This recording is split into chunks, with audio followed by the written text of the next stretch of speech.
Hello, everyone. I'm here with Pastor Robert Cunningham. He is the host of the podcast Every Square Inch, and today we'll be discussing certain points that he's brought up in his Redeeming Technology series.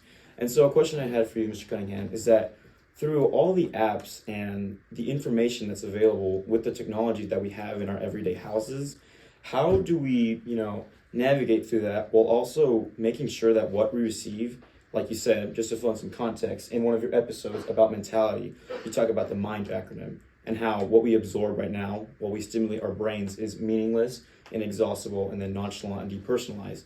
So having that in mind, how do we navigate through what's available to us while also making sure that it's meaningful and we're actually using our time wisely and filling ourselves with knowledge?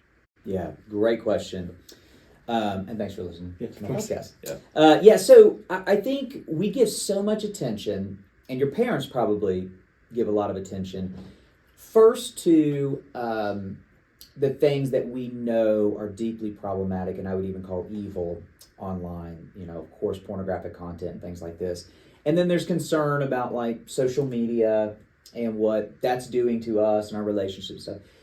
But I actually think one of the things that is harming us the most that doesn't get enough attention is that what technology is doing to our minds. There's a French philosopher named Jacques Ellul who argues that that the more we give ourselves to technology, the more we take on the technique of technology. Meaning, essentially, we think we're in control of our phones, our screens, and so forth, but they're actually in control of us. They're actually discipling us. They're making us function more like them and not the other way around. And in this way, technology easily, the more addicted we become to it, we actually become less human.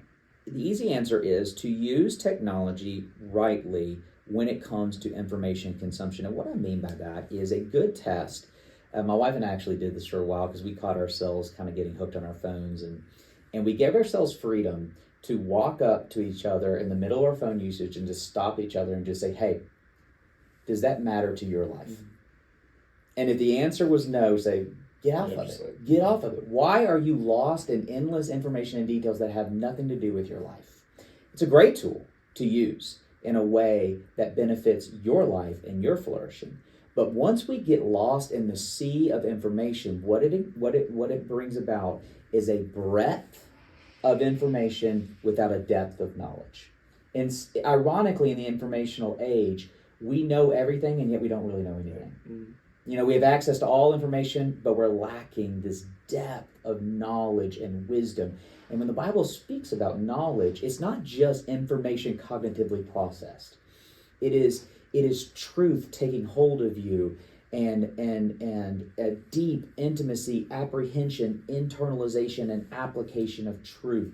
This is wisdom according to Scripture, and this is what we're desperate to recover. So I would say less information that is meaningless to you and more depth of knowledge that is meaningful to you. Whatever you're into, by all means, whatever your passions are, whatever excites you, whatever, by all means, use the tool of technology to go really deep in that.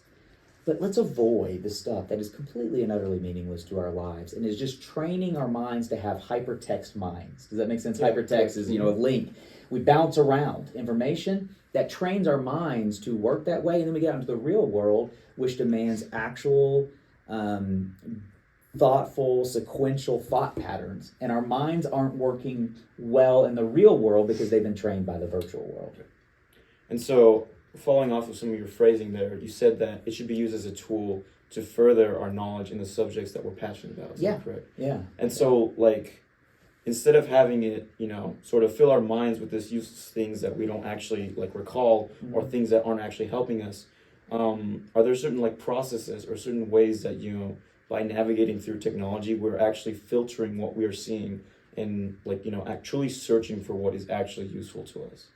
I keep coming back to this, the power of modern technology, of the internet, and then the quickly approaching AI. The reason why it is such a unique technology is for the first time it gives humanity a boundless world, access to a boundless world. We take it for granted. But literally, in your pocket right now, is your cell phone in your pocket? Yep, there it is. Yeah. All right, so right there. In your pocket right now is the whole of human discovery, easily accessing it. We take how unbelievable. That is unbelievable. We just take it for granted. You have access to a boundless world of information. The problem is you're not created for that.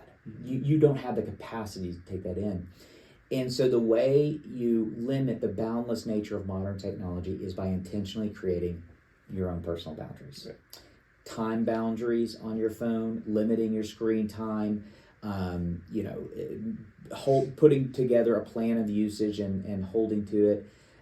My 16-year-old recently was like, I have many parenting fails, but this was like a great parenting win. My 16-year-old recently came to me and said he just noticed that we already have limits in place on his phone, but he was just noticing that he's just so distracted by it. So he asked me to actually reduce his screen time usage to just an hour because he just was tired of it.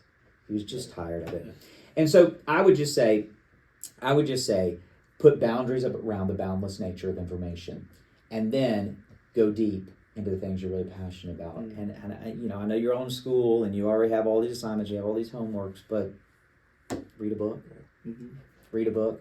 Or find people who are passionate about what you're passionate about get together in community and actually talk about it and learn ideas from other people. These types of things as humans have always done until the internet came onto the scene.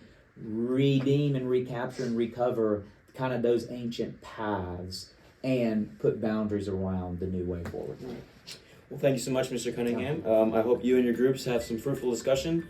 Once again, Mr. Cunningham is the host of Every Square Inch podcast, and if you have some time, take a listen and use your technology for good. Thank you, Mr. Cunningham.